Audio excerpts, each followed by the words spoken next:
আসসালামু আলাইকুম এভরিওয়ান, কেমন আছেন সবাই? আমি আজকে আপনাদের সাথে শেয়ার করব ব্যানানা মিল্কশেক রেসিপি।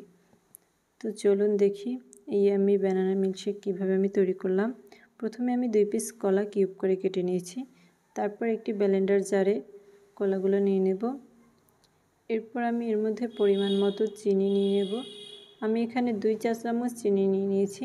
আপনারা আপনাদের স্বাদ অনুযায়ী পরিমাণ মতো চিনি দিয়ে দেবেন।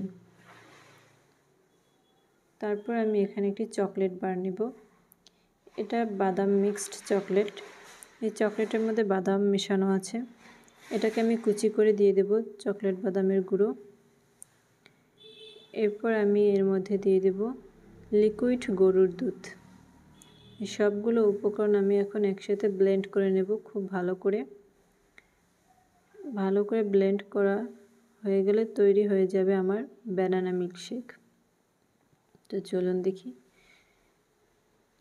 ব্লেন্ডার করা হয়ে গেছে, তৈরি হয়ে গেল। দেখুন আমার ব্যানানা মিল্কশেক দেখতে কতটা ইয়াম্মি লাগছে। এবার আমি একটি গ্লাসে ঢেলে নেব।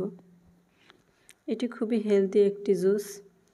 এই শরবতটি বাচ্চাদের জন্য খুবই ভালো। আমাদের ঘরে বাচ্চারা অনেক সময় জেদ করে, কলা খেতে চায় না। তো বাচ্চাদের যদি আপনি এভাবেই ব্যানানা মিল্কশেক তৈরি করে দেন, তাহলে তো বাচ্চারা খাবেই, বরং আরও নিজে থেকেই খেতে চাইবে। এটা খুবই হেলদি একটি শরবত। তো আপনারা আপনাদের বাচ্চাদেরকে এভাবে বাসায় তৈরি করে দেবেন। আমি এখন এর মধ্যে অ্যাড করে নেব কিছু কিশমিশ, বাদাম ও চকলেটের গুঁড়ো। এটি দেখতে যতটাই লোভনীয় লাগছে, খেতেও ঠিক ততটাই ইয়াম্মি, মজাদার।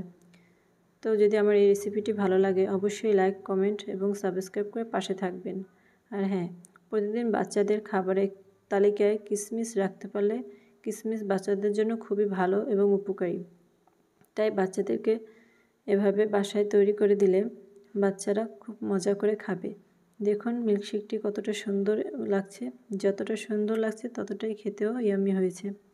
তো ভালো থাকবেন সবাই। আল্লাহ হাফেজ।